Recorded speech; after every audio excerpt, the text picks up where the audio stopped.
Need a home for 80,000 puzzles? Try an Italian castle. Earlier this year, George and Roxanne Miller relocated the world's largest collection of mechanical puzzles from their home in Florida. But first they took a road trip. Meet the Millers, George and Roxanne, proprietors of the world's largest collection of mechanical puzzles, physical objects that a puzzler holds and manipulates while seeking a solution. In total, the Miller collection, an accumulation of collections, and collections of collections, amounts to more than 80,000 puzzles. It comprises some 5,000 Rubik's Cubes, including a 2x2x2 rendering of Darth Vader's head. And there are more than 7,000 wooden burr puzzles, such as the interlocking, polyhedral creations by Stuart Coffin, a Massachusetts puzzle maker. They evoke a hybrid of a pine cone and a snowflake and are Mr. Miller's favorites. Mrs. Miller is fond of their 140 brass, bronze and gold puzzle sculptures by the Spanish artist Miguel Barrocal. Goliath, a male torso in 79 pieces, is a puzzle that all puzzlers lust after, she said. Until recently, the Miller collection resided at Puzzle Palace in Boca Raton, Florida, filling their mansion and a museum, a smaller house, next door. Puzzles occupied even the bathrooms. Then last year, on a whim, the Millers bought a 15th-century, 52-room castle in Panicale, a hamlet in central Italy. They packed their puzzle collection into 5 40-foot shipping containers and, for their own transit, booked a cruise from Miami to Rome. Before sailing away in April, the Millers went on a 2-month road trip, a last hurrah, Mr. Miller called it, visiting puzzler friends from coast to coast. Along the way they accumulated more puzzles.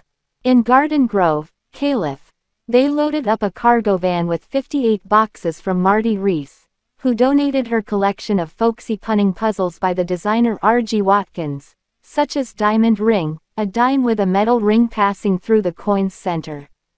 The puzzle maker Lee Krosno, who has production facilities in Portland, and Grand Rapids, Mich., met the Millers at a puzzle party on the outskirts of Austin, Texas, and hand-delivered his famed clutch box.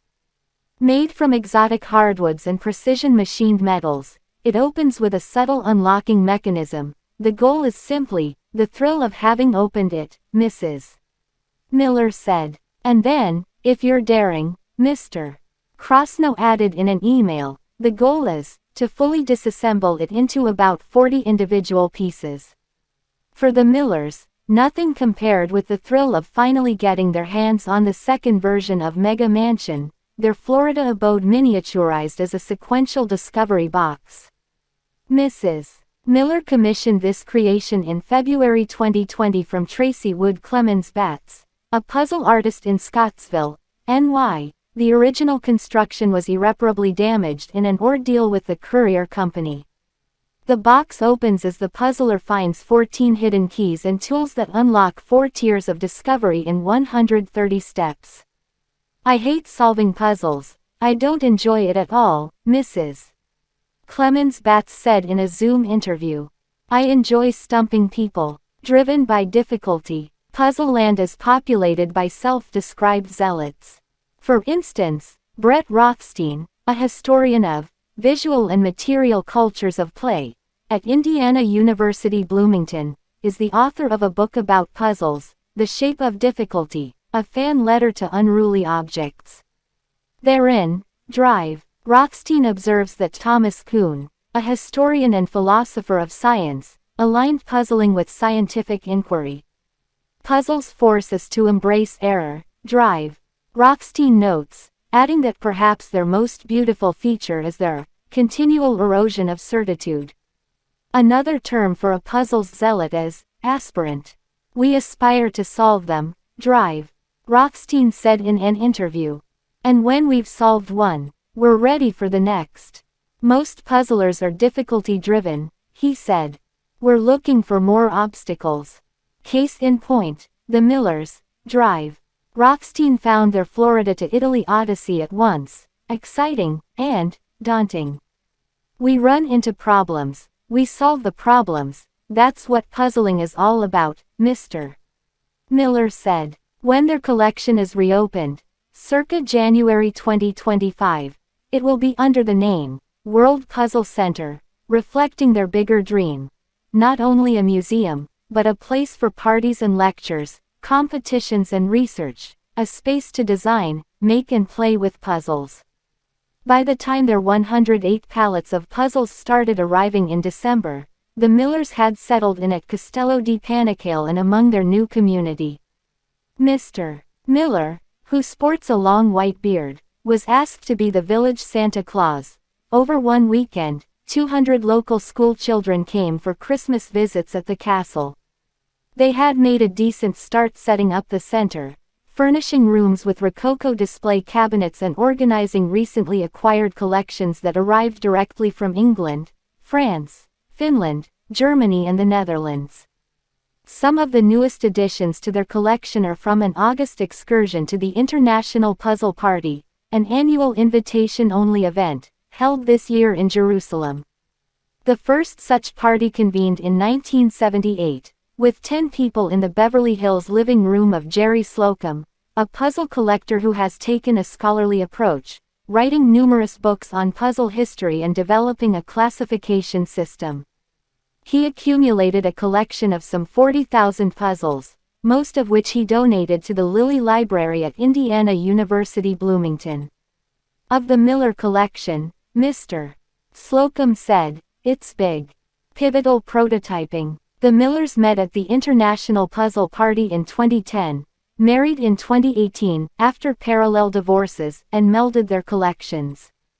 She came to the marriage with about 20,000 puzzles. He had a couple thousand. Mrs. Miller, 56, got her first puzzle at age 6. "I never stopped playing with them," she said.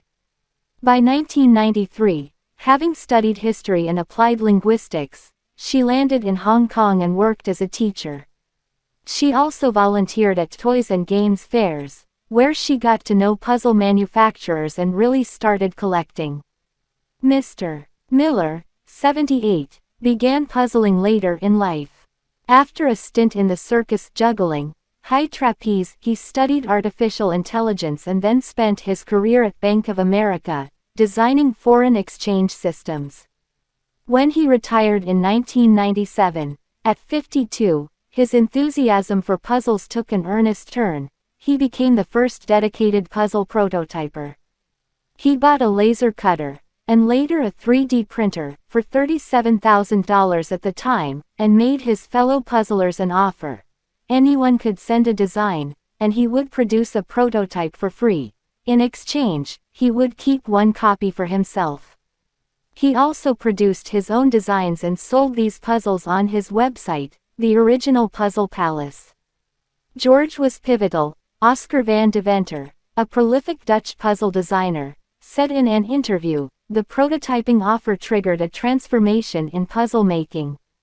George helped people, like myself, to make a first, functional prototype that I could present to producers like Hanayama," Dr. van Deventer said. Until George's free public offer, prototyping needed to be done by the inventor. Mr. Miller saw a shift from a competitive environment, with designers protecting their inventions, to a more cooperative spirit. After he gave Dr. van Deventer a laptop with CAD software installed, a deluge of designs began arriving by email. Mr. Miller would set up the printer, located for a time in his bedroom closet, let it run overnight and then wake to a new puzzle, just like Christmas, Mr. Miller said. He named this machine Santa Claus. The pair produced several dozen puzzles together, Oscar's Exotics, Mr. Miller called them, and thus he began his collection. Fast forward to 2021. The Millers acquired the 40,000 puzzle Hordern Dalgetty collection in Britain, previously two collections by Edward Hordern and James Dalgetty. Mr. Hordern had amalgamated the collections of Edith Constance Jardine Sr. and Eileen Scott, among others. "You can see why we had to buy a castle," Mr. Miller told the computer scientist Donald Knuth during the couple's visit to his house in Stanford, Calif. Looney entanglements. Over the years, Drive, Knuth and Mr. Miller have collaborated on a handful of puzzles, taking a difficult mathematical problem and solving it and then working out a mechanical analog, as Mr. Miller described the process. Their most successful collaboration was Kubigami 7. The goal is to fold 18 interlocking plastic squares into 7 arrangements of 4 cubes, or tetracubes. Mr. Miller had casually mentioned the idea at a puzzle party. "I stayed up all night working on it," Drive, Knuth said. As they chatted, he opened a cupboard, jam-packed with puzzles. "I keep them all hidden because I don't know how to put them back together again," Drive, Knuth said. He pulled out a puzzle named Looney Loop. "Oh yeah, I've got that, Mrs. Miller said of this disentanglement puzzle. A loop of red cord tangled among 4 loops of metal. I've got, I think, the best explanation of the Looney Loop," Drive, Knuth said, referencing his book, The Art of Computer Programming, Volume 4A, on combinatorial algorithms. Dr. Knuth later explained that he was interested in puzzles as an educational resource. "I don't just present an algorithm out of the blue. I say, what's it good for? An algorithm is often good for solving a puzzle's underlying mathematical problem. In contemplating a puzzle, the point of an algorithm becomes clear," he said. The information sheet in the Looney Loop box noted that this puzzle was scientifically engineered, and that freeing the red cord required only 8 Looney moves. It added, "What would life be without a challenge? Don't give up. It can be done. Think."